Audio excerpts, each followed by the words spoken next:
Assalamualaikum warahmatullahi wabarakatuh. Kami dari kelompok 6, di sini kami akan menyampaikan tentang alat dan ragam public relation. Untuk materi yang pertama yaitu ada media yang digunakan dalam public relation yang akan disampaikan oleh saya sendiri, Debita Ayu Umihani. Oke, stay tune. Baik, di sini saya akan menyampaikan tentang media public relation. Untuk mengkomunikasikan apa dan bagaimana suatu organisasi agar dipahami oleh publiknya, public relation dapat menggunakan berbagai media, sarana, alat yang dipilih sesuai dengan tujuan komunikasi dan sasaran halayak. Untuk media yang pertama ada written material, di mana organisasi secara ekstensif menggunakan material tertulis untuk berkomunikasi dengan publik. Contohnya seperti laporan tahunan, katalog, majalah karyawan, majalah alumni, poster, dan pamflet. Material ini paling sering digunakan oleh organisasi maupun perusahaan. Untuk yang kedua ada audiovisual material dan software. Pada masa lalu, organisasi membuat presentasi, menjawab pertanyaan, dan mengirim brosur ke berbagai kelompok masyarakat untuk menyebarkan informasi. Sedangkan di zaman sekarang, telah memungkinkan dibuat material audiovisual dengan menggunakan compact disc agar presentasi lebih efektif dan menarik. Oke, untuk media yang ketiga ada institutional identity media, di mana setiap organisasi seharusnya menciptakan identitas visual yang digunakan dengan segera bisa dikenali publik. Identitas tersebut bisa dibuat dalam seluruh media yang permanen, misalnya logo, alat tulis, katalog, kartu nama, brosur, atau bangunan serta seragam. Oke, untuk media yang keempat ada news. Menciptakan berita dapat memberikan keuntungan bagi organisasi maupun perusahaan. Kemudian untuk penciptaan berita yang menarik dan jujur juga akan meningkatkan citra organisasi maupun perusahaan. Kemudian pemilihan media untuk menyampaikan berita tersebut juga merupakan hal yang penting karena pemahaman terhadap kelebihan serta kekurangan media penyampaian berita akan membantu keputusan pemilihan media yang efektif. Untuk media yang kelima ada event, di mana organisasi dapat memunculkan hal yang layak dijadikan berita untuk menciptakan peristiwa-peristiwa yang menarik perhatian bagi publik sasaran. Peristiwa tersebut bisa berbentuk konferensi nasional, seminar, ulang tahun organisasi, dan lain-lain. Untuk media yang keenam, ada speeches, di mana pihak organisasi menyediakan diri untuk menjadi narasumber dalam berbagai acara, baik televisi, radio, maupun seminar. Demikian juga menjadi sumber berita untuk koran dan majalah. Untuk media yang ketujuh, ada telepon informational services, di mana organisasi menyediakan saluran telepon yang bebas pulsa yang digunakan untuk kepentingan public relation. Penyediaan saluran telepon ini dimaksudkan sebagai cara organisasi atau perusahaan memperlihatkan kepeduliannya kepada masyarakat, misalnya saluran telepon pengaduan. Oke, untuk media yang terakhir atau media ke-8 yaitu personal kontak, di mana hubungan masyarakat dapat membangun dan melibatkan kontak antar kelompok, baik di dalam maupun di luar perusahaan. Dan interaksi yang mereka lakukan akan memberikan kesan tertentu bagi organisasi maupun perusahaan. Kesan yang mereka buat akan mempunyai dampak yang signifikan pada bagaimana organisasi tersebut dirasakan. Untuk poin kedua, yaitu ragam dalam public relation, akan disampaikan oleh rekan saya, yaitu Mbak Emilda dan Mbak Yeni. Silakan Mbak Emilda dan Mbak Yeni bisa disampaikan materinya. Ragam public relation. Seiring perkembangan ilmu pengetahuan dan aspek sosial, praktik public relation juga membutuhkan penyesuaian. Sejalan perkembangan penyesuaian yang terjadi adalah semakin beragamnya divisi public relation yang berada di bawah manajemen organisasi, bahkan pemerintah. Berikut ragam public relation yang lahir seiring perkembangan ilmu pengetahuan. 1. Public relation pemerintahan. Divisi public relation pemerintahan pada dasarnya tidak bersifat politis dan dibentuk untuk mempublikasikan kebijakan, rencana, hasil kerja peraturan perundang-undangan, dan segala sesuatu yang berpengaruh terhadap kehidupan masyarakat. Selain untuk kepentingan masyarakat, public relation pemerintahan juga turut memberi masukan bagi pejabat tentang informasi dan reaksi masyarakat atas kebijakan, baik yang sedang dilaksanakan atau yang sedang diusulkan. Seiring kebutuhan transparan, keberadaan dan manfaat public relation pemerintahan secara umum diterima. Bahkan beberapa kalangan mengatakan konsep public relation lebih dibutuhkan oleh pemerintahan ketimbang institusi non-pemerintahan. Alasannya, tugas pemerintahan memang sangat berat karena harus menghadapi masyarakat dengan kepentingan yang kompleks. Hal ini tidak lepas dari karakteristik yang melekat dalam setiap program public relation pemerintahan, antara lain: A. Program pemerintahan ditujukan untuk masyarakat luas, dengan berbagai latar belakang, karakter, ekonomi, dan pendidikan yang beragam. B. Hasil kerja pemerintah dinilai sering abstrak, sulit dilihat dalam waktu dekat, bahkan dalam jangka panjang sekalipun. Pandangan tersebut tercipta karena sifatnya integral dan berkesinambungan, melibatkan generasi. Bahkan program pemerintah cenderung dibayar dengan social cost yang tinggi. Di sini pendekatan khusus untuk melibatkan partisipasi dan emansipasi masyarakat sangat dibutuhkan. C. Program pemerintah selalu mendapatkan pengawasan dari berbagai kalangan, terutama pers, lembaga swadaya masyarakat atau LSM, dan sebagainya. Berbagai pihak ini sangat berperan dalam proses penyadaran masyarakat mengenai permasalahan mereka sebagai warga negara. D. Divisi public relation pemerintahan pada umumnya tidak berkembang secara ideal.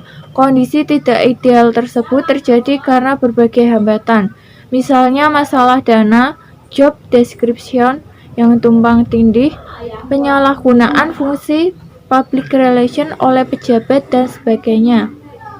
Akibatnya, public relation pemerintahan cenderung mendapat citra negatif. Divisi public relation pemerintah dinilai identik dengan ketidakprofesionalan oleh masyarakat.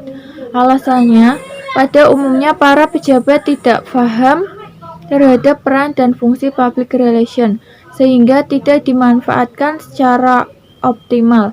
Akibatnya banyak departemen yang menempatkan public relation pada bagian buang-buangan dengan berbagai nama, tugas, dan wewenang yang tidak tepat. F. Kebanyakan public relation pemerintah diarahkan hanya untuk berhubungan dengan media, dokumentasi, publikasi, kegiatan konferensi pers, membuat press release, press clipping, membuat sambutan, dan lain-lain. G. Divisi public relation mempunyai banyak nama, misalnya sekretaris pers, divisi komunikasi dan informasi, bagian hukum dan public relation, bagian lingkungan dan public relation, divisi marketing public relation, dan sebagainya. Jadi kesimpulan dari public relation pemerintahan adalah tidak bersifat politis, mengembangkan suatu konsepsi mengenai peranan public opinion, dan kegiatan yang biasanya ditangani antara lain konferensi pers, membuat press release, press clipping, pameran-pameran, menerbitkan media intern, mengorganisir pertemuan dengan masyarakat, penerangan melalui berbagai media komunikasi bagi masyarakat, mendokumentasi semua kegiatan instansi, mengorganisir kunjungan-kunjungan para pejabat, menerima keluhan masyarakat atau publik. 2. Public Relation Industri dan Bisnis. Divisi Public Relation di dalam dunia industri dan bisnis merupakan fungsi manajemen yang turut menentukan suksesnya operasi organisasi. Divisi Public Relation Industri tidak dapat dilepaskan dari prinsip ekonomi, sebab industri dan bisnis memiliki orientasi pada keuntungan atau profit oriented. Dengan demikian, Public Relation Industri memiliki daftar prioritas, sehingga sumber daya yang tersedia dapat digunakan seefisien mungkin untuk mendapatkan hasil yang maksimal. Sebagai pihak yang harus mengkoordinasikan berbagai bagian dalam organisasi supaya tercipta kesatuan gerak langkah dan strategi, sehingga keefektifan dan keefisienan perusahaan dapat tercapai, peran public relation sangat krusial. Divisi public industri dan bisnis berkembang seiring dengan peran masyarakat terhadap keputusan-keputusan yang dibuat oleh manajemen. Kemajuan teknologi komunikasi juga memberi pengaruh. Oleh sebab itu, menganalisis kecenderungan reaksi masyarakat merupakan upaya efisiensi public relation. Berikut beberapa hal yang berpengaruh terhadap kehidupan operasional industri dan perdagangan. A. Persamaan hak dan kesempatan untuk mendapatkan pekerjaan. B. Kesehatan, keselamatan, dan kesejahteraan pekerja. C. Perlindungan terhadap investor melalui peraturan wajib favor. Kebijakan ini merupakan sisi positif untuk menahan dan mempengaruhi calon investor potensial. D. Kontrol kualitas dan keamanan atas produk dan pelayanan dengan keuntungan yang memadai. Perlindungan konsumen dewasa ini sungguh ketat. Kepuasan pengadilan dan lembaga pemerintah yang terkait menjadikan kalangan industri dan bisnis lebih berhati-hati, terutama ketika menguji produksi dan meyakinkan masyarakat atas pembenaran keuntungan. Hal ini berhubungan dengan kegunaan produk dan teknologi yang digunakan. E. Integritas manajemen. Meningkatnya perhatian masyarakat terhadap perilaku bisnis menjadikan perusahaan berhati-hati memutuskan sebuah program kerja. F. Pertahanan nasional, perlindungan sumber alam, serta perlindungan lingkungan sangat berpengaruh terhadap dunia industri yang melahirkan kebijakan-kebijakan khusus. E. Hak asasi manusia atau HAM. Pelanggaran HAM sering digunakan untuk menjatuhkan bisnis lawan, menurunkan nilai investasi, bahkan pembatalan investor yang menopang kehidupan industri. H. Hak untuk mendapatkan informasi. Meningkatnya arus informasi mengakibatkan makin luasnya kesempatan bahwa masyarakat mempunyai hak mendapatkan informasi. Latar belakang di atas turut memengaruhi berkembangnya public relation industri dan bisnis.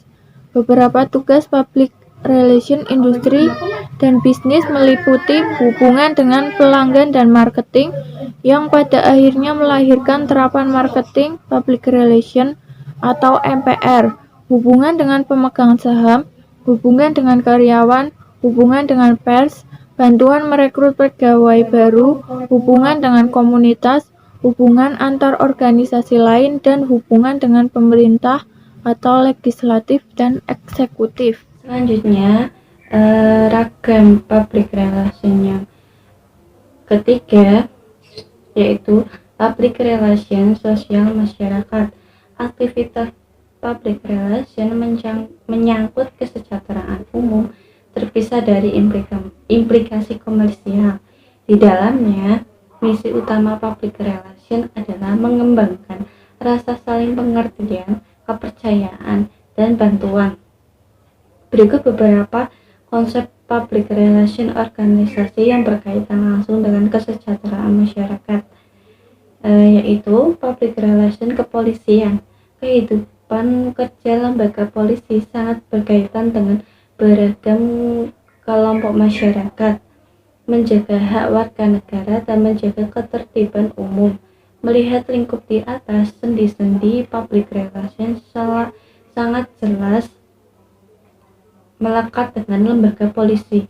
Divisi yang berkaitan dengan public relation menjadi jembatan antara lembaga polisi dengan lembaga lainnya, pers, dan warga. Tujuannya, lembaga polisi membutuhkan konsep public relation untuk mendengar, memahami, dan memberikan respon terbaik terhadap berbagai kepentingan di lingkup kerjanya.